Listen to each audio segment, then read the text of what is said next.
Just got a great new box set by Nat King Cole.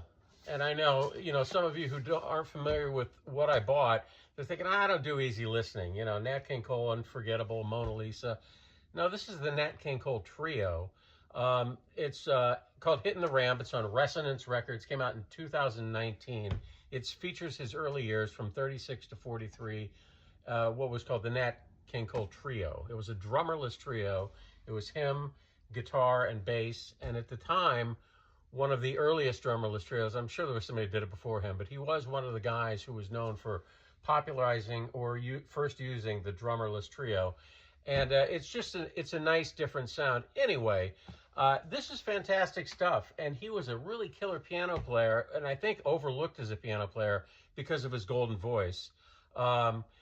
Anyway, he had fantastic technique, innovative style. His playing was light, energetic, melodic, and it swung hard. And that's about, all I can say about this. I'm kind of shocked I didn't get it before 2019. I guess I passed on it. It was a record store day release, and I have a lot of other Resonance Records record titles, and I think that they do a great job. Tons of Bill Evans. I got some Grant Green. Some of them are escaping me right now. Wes Montgomery.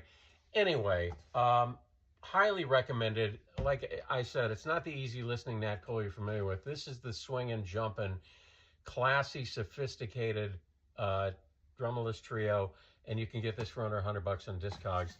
And like I said, it's a 10 record set. Nice packaging. Resonance Records always does a really nice job, and under $100.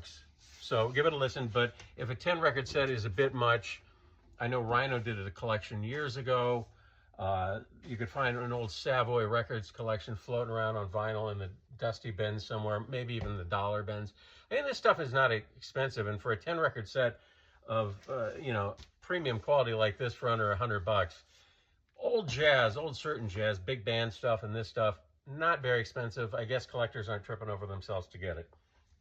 Next up, this is a unique record that will make anybody's record collection unique.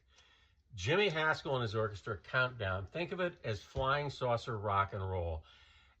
This is a combination of 50s rock and roll, space age pop with sound effects like rocket ships, computerized beeps and blips, echo-drenched piano and guitar. There's even a little theremin in there to give it a kind of an outer space kind of feel. So it's 50s rock, it's surf, it's even a little cha-cha on this record. And go online, listen to it, and you're probably going to have to order it online too if you want to find it. I doubt you're going to find this in the bins.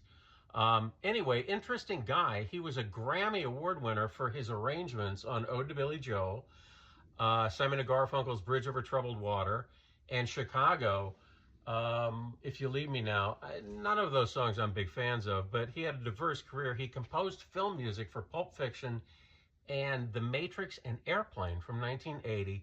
And I'm just touching a few of the highlights here. He composed the TV music for Bewitched and Land of the Lost.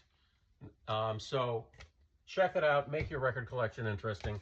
And finally, I picked this up a couple weeks ago in Manhattan at an outdoor flea market. I think it was in the mid-70s on the west side.